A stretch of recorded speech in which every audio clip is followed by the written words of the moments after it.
Some of the big moments at Winton Motor Raceway. What will today's chapter have in store? The cars are on the circuit. This is round 8 of the Shell Championship Series. Race 1 of 3 today. Seaton and Tander on the front row. Greg Murphy and Neil Crompton on row 2. Scaife and Lowndes, the Red Barons, on the third row of the grid. Stephen Richards in the second of the Kmart Racing Commodores alongside Todd Kelly on row 4. Out of row 5, Jason Bargwanna, the big winner here last year. Not so strong in qualifying this time around. John Bowe alongside Russell Ingall. Paul Radisich struggling a bit with the Shell Falcon. They've broken plenty of spoilers this weekend. Mark Larkham had a broken diff in qualifying. Didn't get to put in a quick time. That's put him right down the bottom of the grid.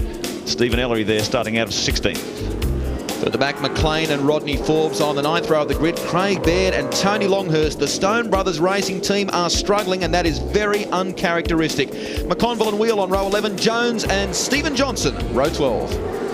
Dougal McDougall and Paul Morris. Paul Romano and Rod Nash making his return to the Shell Championship Series in the brand new Auto Pro Racing Commodore. Steve Reed and Trevor Ashby, the boys from Lansvale. Rick Bates and Anthony Trapp.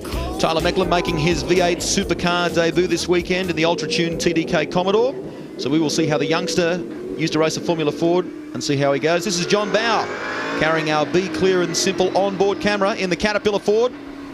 Just warming the car up down the Falcon Straight. I just had Alan Heafy.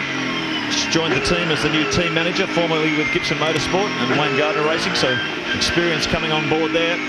Aussie male Falcon with Brad Jones carrying another of our in-car cameras. The Mitre 10 machine. Mark Larkham, as I said before, broken diff when he was on a hot lap. That put him out. He didn't even get onto his second set of tyres. So Larkham starting a lot further down the order than he thought. He reckoned there was a front row time yesterday. Walker. In-car camera, Jason Bargwanna, big winner here last year. Certainly was, made a clean sweep of things, won all 3 races, and Bargs is hoping for a repeat performance of that here this weekend. He's down the order in qualifying terms, and there's the man of the moment, Glenn Seaton, who sits on pole, carrying our Ford Livet in-car camera. What a big day it was for Seaton. Incredible. You saw in the opener to the program how hard he was pushing that car. I couldn't believe that, but that was so interesting, wasn't it? Fantastic. Quite incredible. Anyone doubts how hard these Ford teams are trying to win. That was a pretty good indication of the effort that's going into it. Ford Livet race analysis. Winton Motor Raceway, 36 starters, 17 laps the distance for the 3 20-minute races, just over 50 Ks. 1 second covering the 1st to 18th positions on the grid. How about that? Incredible. Jason Bargwanna, of course, cleaned up last year, pole position and 3 race wins, but the order at the top looks very different in 2000. The first chicane, the first S-bend's going to be interesting. At least it's dry now on both sides of the circuit. As we get set for a start in round 8 of the championship, a Ford and a Holden on the front row, a factory Ford, their first pole of the year. Can Seaton make the most of it?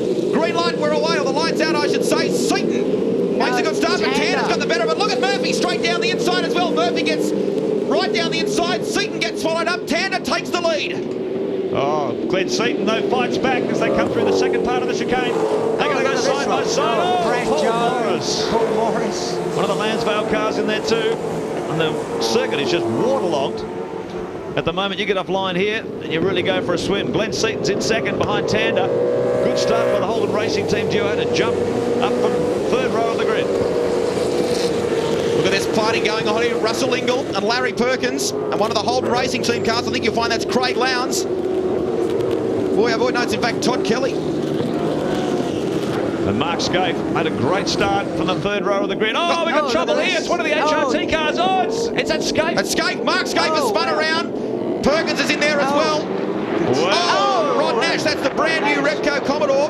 Boy, he didn't get far, did he? No. First half a lap in the race since Bathurst. Well, isn't it just incredible? People have been saying HRT have had such a dream run. Oh, look at damage. this. Oh, wow. Well, a dream run Mark Scaife has had in 2000. He had to have a bad round somewhere. Well, here it is. They'd have to bring the safety car. Oh, look at this. I don't think it'll steer that very well, Mark. He's going to try and limp it back to the pits. He probably will be able to do it, Baz, if he just scrapes that along the road. We're being told the safety car is on the circuit. The Walker safety car is in fact on the circuit, so Scaife endeavouring to limp back to the pits in the Holden Racing Team Commodore. He can kiss race 1 goodbye. Yeah, it depends what other damage it's going to do underneath. They've got to... Isn't that incredible? We were just talking about this yesterday, weren't we? The law of averages. You can have a dream run in a season, but but somewhere along the line you were going to have a bad round. And Mark Skaife, boy, has he copped it here this morning. Ripped the front suspension out of the Holden Racing Team Commodore. Look at that. That's going to be really, it's really going to struggle with that. If it tears off the mountain, then they really are going to be in trouble. Now that's on the old start line there. How Paul Romano has spun in these conditions, I don't know. I don't think that was supposed to go around a second time. I was just trying to get some heat to the tyres. There's easier ways of doing it. So all sorts of drama in this opening lap. And Robbie Starr, chief mechanic and engineer on that number 2 Holden Racing Team Commodore. He'll already have the spanners out ready to rip into that car. He's going to have his work cut out, I tell you. A lot of damage. Larry Perkins involved in that altercation too. With that front suspension thing, Mark, oh, look at this, right. This is the first corner. Paul Morris and Brad Jones. Look at that front spoiler on those Falcons. Oh. Former Super Touring sparring partners coming to blows there again, and it looks as though Trevor Ashby... Here we go. Let's look at up the front of the field. Oh no, this is a bit further back in the pack. This is the same thing from a different angle. Yep, this is the Jones-Morris incident from another angle. And let's have a look at this again from another angle. Oh, dear me. That's the same thing from a different angle. Now look at the front spoiler on Brad Jones' car. Incredible. Jones has then gone, and Paul Morris is just dirty and back on the track again. These Falcons, the design of this front spoiler, we've seen it so often. The Commodores can go for a ride over the grass and usually get away unscathed, but that Falcon front spoiler is like a shovel. As soon as you get a slight bit of rough ground, look at that, it just snaps the front of it off. And more often than not, it takes oil coolers and radiators with it. Worth $2,500 each, and the Dick Johnson Racing Team have lost 4 this weekend already. They're down to their last 2. Have a look at this. What a dramatic shot. Can you believe it? That's our championship leader. 158 points up on Glenn Seaton coming into this round. And look at the damage. Now we're just trying to find out how exactly that happened. We saw the aftermath of that incident, but I wonder what happened to Skaife there, how that all got started. Admittedly, as they came through the centre part of the circuit there, near Strathfield Hairpin and Repco Corner, they're all bunched up very tightly. There's Mark, he's out of the car. Oh, right, what do we got here? That's Skaife there. Who's behind Skaife there? That's Crompton, I think. Is it Crompton? It looks like. But he looked like he was possibly nudged in by somebody else. Jeff Gretsch, Holden Racing Team Manager. Larry Perkins, apparently we're hearing from the pits, he's out for the day. Oh, wow. I don't know what the damage was with the Castrol car, but Skaife shaking his head.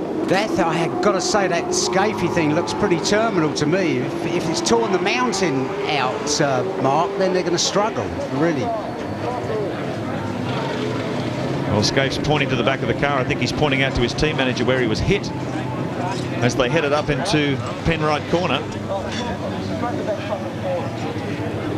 So not happy. Our championship leader, as you'd expect, is defending a healthy championship. No matter what happens to Skaife this weekend, he still leaves here as championship leader. But what he doesn't want to do is have Seaton and Tander and all his pursuers close up that points gap. Yeah, they're going to eat right into that championship lead at this stage if they have a good weekend. The likes of Tander, who is currently leading things behind the safety car, and Seaton, who sits in behind him. Tander's done an amazing job again, hasn't he? I mean, he was right down the pan in the first practice, sort of 14, 15, and got the thing dialed in, and it's right up there. Certainly did. He shot up at the very end of qualifying, didn't he? And then he got off the line like a bullet, plenty of traction, and managed to steer clear of all that melee, which is... well, he's almost there's Rod Nash. Rod Nash. Brand new Repco back Commodore there. Big stove in the front, and he got tangled up in that stopped car between Perkins and Skaife. Here's our pole position man, Glenn Seaton. Got jumped by the Holden crew off the line. Managed to fight back. But then that first lap tangle up at Penrite Corners really turned things upside down. The Walker safety car, lights are off. That means we'll return to full green flag racing conditions this time around. Craig Beardsley here has also been into the pits to change a flat tyre. While all that was going on, we're getting set to go racing here once again at Winton. Race 1 of round 8 of the Shell Championship Series. Our series leader sits pit side, and he'll be watching from pit lane in this one. Mark Skaife. Tander is away, and a handy lead already over Seaton and Crompton as they flash over the line. Defending Shell Series champion Craig Lowndes 4th, Greg Murphy 5th, Stephen Richards, his Kmart Racing teammate, sits in 6th position, and Jason Bargwanna, last year's winner, in 7th. Well, will this be Garth Tander's big day? He's nearly 200 points behind our championship leader, Mark Skate. Really struggled in the opening sessions of practice. The team referred to their wet weather setup for Winton, which actually used a few principles from that setup that really gave the car a new head of steam. They jumped right up the order to be on the front row in qualifying. And Tander now is using that good setup on the Valvoline Cummins car to maximum advantage at the moment. He's opening a bit of a lead. I think Faulkner missed a gear back there and let Ellery pass, you know, not intentionally, but he slowed up so quick he must have missed a gear. John Faulkner on the Team Asia online machine. Started a bit further back on the grid than he would have liked, but this is at the front, the two Fords. FTR, reborn in 2000, all of a sudden they've shown a heap of speed. Just looking out the back of car 5, Glenn Seaton and his teammate Neil Crompton. Now let's get a look, see if we can see any damage on the front of Crompton's car. Is that, to me, it looks like the front right of Neil's car, you see there? Looks like it's got a bit of red paint on it. Yeah, I don't know, in that replay that we saw of that, looked as though Neil may have copped a hit from behind, and possibly that set off a chain reaction. We'll have to well, the officials wait to see. Brad Jones has returned to the pits. Yeah, so his thing was smoking from the rear, so I don't know what... He's had a big off there too. What a disappointment for the Albury drive. I mean, this is his local track. Look at this, Bargwanna muscles past Stephen Richards. Richards in a spin. Stephen Richards has spun. Well, fighting over the same bit of territory. That used to be the old turn 1. It's now turn 3, but it still provides plenty of action. Stephen Richards and Jason Bargwanna fighting over the same bit of turf. We're back on board with Jason Bargwanna carrying one of our in-car cameras this weekend. The dominant man here last year. The word we hear from the pits from Jeff Grett is that Scaife is a 50-50 chance of making the start for Heat 2. So severe is the damage to the front of that Commodore. Jason Bargwanna carrying the Walker in-car camera. And he's a man on a mission. He was dominant here last year. Had to take a back seat in qualifying, but he's confident. He's got plenty of race speed. And there's his teammate, Garth Tander, desperate for points. He tries to haul back championship leader Mark Skaife. Look at this. Yeah. Is that a flat tyre? That's bogs. That's the damage to the damage where he went up the inside of Richards. Yeah, it's be interesting to see the replay because it looked like there was quite a lot of room there. Let's have a look here. 6 and 1.5 dozen to the other, really. I mean, it was there was room there, and it all ended in tears. Well, the Tiga rule is now you've got to be at least by the doorpost. Yep, at the front of your car alongside the B pillar. That's the centre pillar in the car. But as usual, the officials will take a look at that afterwards and make their judgments there. Here's Craig Lowndes, the surviving Holden Racing Team Commodore, in 4th position. Trying to find a break on these two leading Fords who are trying to chase Garth Tander. So at the moment it's Holden, Ford, Holden at the front. It's amazing the amount of speed these guys have found this weekend. Struggling, particularly in qualifying, the FTR Falcons this year. But now with this new specification Bridgestone control tyre and the fact they do a fair bit of testing around here, has really helped them this weekend. Holden Racing Team also have done an incredible amount of testing here at Winton, and I guess at the end of qualifying were left scratching their head. They expected to be further up the order. Lowndes starting to reel in Neil Crompton like a magnet on the back bumper of Crompton's FTR Falcon. There's Jason Bargwanna with that damage to the front left of his car. He's coming under pressure from both Bow and Paul Radicic, who sit in 7th and 8th position. Your leader, if you've just joined us, is Garth Tander. Glenn Seaton in 2nd. Neil Crompton, who you see on screen here, is in 3rd place. And Craig Lowndes, the defending Shell Series champion, hungry for points, in 4th. Well, Neil almost matched his best qualifying performance yesterday. He was 3rd fastest after the top 50% of the grid had finished their qualifying, but then out of nowhere came Greg Murphy in the slowest 50% division to take 3rd position away from him. But Crompton has been putting in some quick lap times all week. Currently only 12th in the Shell Championship point standings. And the man behind him, Craig Lowndes, is 4th and well within striking distance. He's going to be out to try and make every point he can on his teammate to try and close the gap in the Shell Championship battle. Oh, Crompton seems a lot happier with his car when you talk to him, doesn't he? They've done quite a bit of testing lately. Oh. Radicic and John Bowe. So Bowe has gotten down the inside of Radicic. There must have been a position swap there because the previous lap around, Bowe was ahead of Radicic. Now look at this, the Enforcer. And Paul Radicic, who started out of grid's position 11 and 12 for this one, they're at it. This is the battle for 8th position. Here's Jason Bargwanna soldiering on. Looks like he's bent the front bodywork on the car, but it's not causing too much trouble for that front tyre. Right, let's just take the edge off a bit now, and then it's looks like it's going to be okay. Neil Crompton defending hard from Craig Lowndes, our reigning Shell Series champion, as he closes right up on the back of the FTR car, and they swing through turn 1 and 2. Good, strong, consistent performance from the FTR XR8 so far. Greg Murphy, the best of the Kiwis. For those of you that may be watching through TV1 in New Zealand, we welcome you. Doing good things at the moment. Happy about the Kiwis' victory, no doubt, in the Bledisloe Cup overnight. 39-year-old Neil Crompton turns 40 this year. But this is a scintillating battle going on at the moment. During the course of the break, we heard team boss Jeff Gregg say to Craig, hang in there. Points are all important, so don't do anything desperate. He's trying to muscle his way past Crompton, just not successful at the moment. Yep.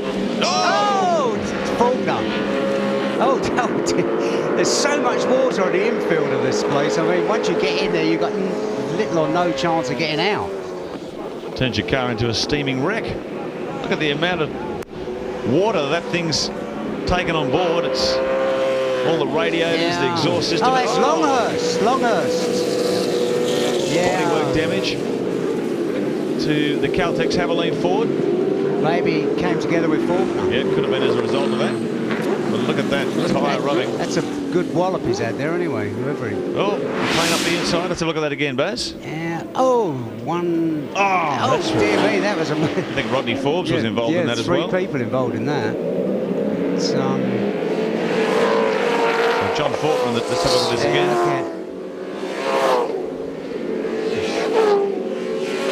Not sure how all that started. You and me neither. It all happened so quickly. Yeah, exactly.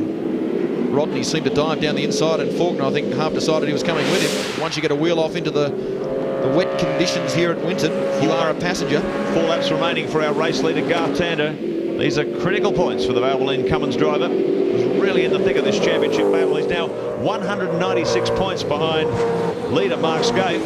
But now with Skaife out of the running, no points from Heat 1. And as we said earlier from the pits, Paul Wheel in trouble. Oh, dear me. As we said before, 50-50 chance of Skaife making the start for Heat 2. This is a very important time for his pursuers to make up lost ground. Seaton putting in some quick laps here. 125.14 from Garth Tander. A 125.12 from Seaton. They're separated by 2/100ths of a second that time around. Battle scars here for Anthony Tratt in the Toll Express Falcon, and Cameron McConville sporting some as well. Stephen Richards trying to fight his way back through the field. There's Stephen Johnson in the second of the Dick Johnson Racing Fords. So a good battle going on further back in the pack. So look at this. Tony Longhurst. Yeah. Those two aren't the best of friends either after Barbagallo. Remember these two coming to blows. There's a little tap up the rear there. Boom. Yes, Barbagallo, they weren't exactly drinking partners, no. We just hear from the pits that Ross Stone, head of Stone Brothers Ford, that run the Caltex Haviland car, have told Tony Longhurst, come in and park it. There must be some problem with the car. I've got to say, Ross and Jim Stone have had a terrible season so far this year. They really haven't featured prominently in many of the results. It's left them scratching their heads too, because they really believe the cars are in absolutely A1 condition at the moment. So uncharacteristic performance from the Stone Brothers Racing team, who are doing their absolute best with those cars. As you ride with Paul Radicic in the Shell Helix Racing Ford, in front of him Jason Bargwanna. Radicic at the moment, the Rat, if you've just joined us, sits in 7th position, second in terms of the battle for top Kiwi. Greg Murphy is 5th outright in this race, and it looks as though the Rat is closing in the latter stages of this race. Neil Crompton under enormous pressure from Craig Lowndes. He's been able to resist it so far, hasn't put a foot wrong.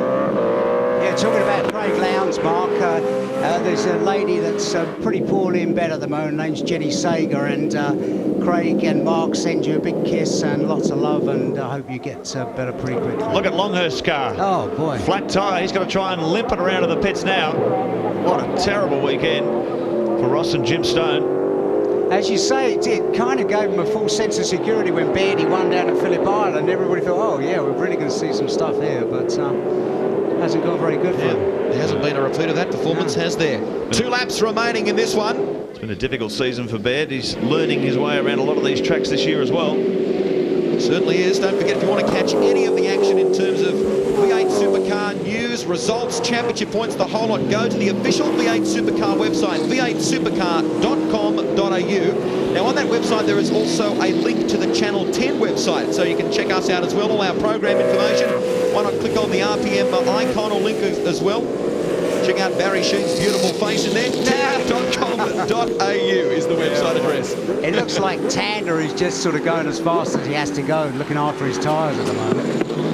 Yeah. Because he's got a gap there, and he's... Oh, look at this. You've got to say, Crompton has done so well resisting the pressure here, hasn't he? Oh, look at It's just leaning on him. You can see he's just all over the back of this number 6 car.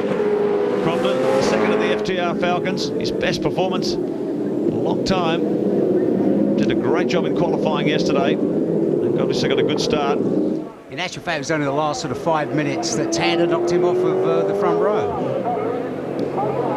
So down toward pit straight once again. Positions remaining fairly static. It's very difficult to overtake at Winton Raceway unless you want to come to blows, as we've seen right throughout the field in this opening race. 1 lap remaining for our race leader, Garth Tander. Critical points for the Gary Rogers Motorsport team.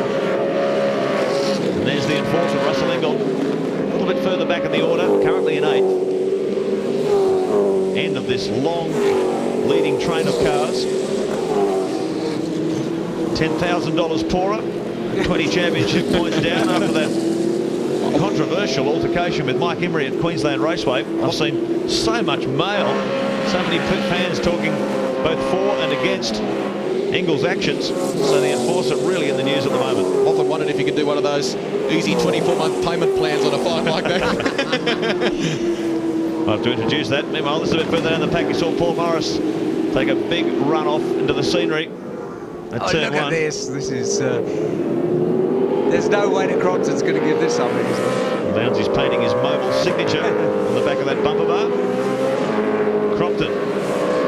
Probably about 1.5 kilometres remaining of Winton Raceway to bring this one home on the podium in race 1. Craig Lowndes, the sole remaining apart from the young Lions Commodore. Of course, look at this run down the inside. Have a look. Crompton driving right down the middle of the road. Does not give him a sniff. Look at this up the inside. Lowndes continues to attack. 1 corner remaining for Crompton. He's going to hold out our reigning champion. Superb effort from Garth Tander, though. The young Western Australian Tander takes first blood in race 1 at Winton.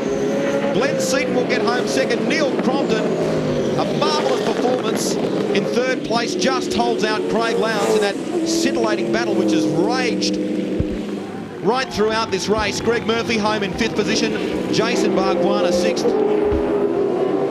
But quite incredible, Barry, when you consider we had a safety car period there for a while. Tander really launched off the line quite beautifully, and Seaton, to his credit, after, I guess, making a bad start, recovered quite well. Tander is so mature these days, isn't he? I mean, he just, he's so clever, he's good getting the car sorted out, and when he gets in front, he just goes just as quick as he has to save the tyres, and he's really good. You know, you've got to hand it to Gary Rogers. He gave a couple of young guys a good run, and Garth at the beginning was a bit of a problem, but he's definitely got it all together now. He certainly has. We said a couple of years ago it was a big gamble giving him a go, but it's paying dividends. Tander takes out race 1 from Glenn Seaton. Neil Crompton and Lowndes 3rd and 4th. A good performance from Bargwanna, who muscled his way up to 6th. So both the Gary Rogers Motorsport team cars in the top 6. Russell Ingall also working his way from outside the top 10 into position 8. Further back, Kelly, Ellery, Forbes, and rounding out the top 16 was Craig Baird.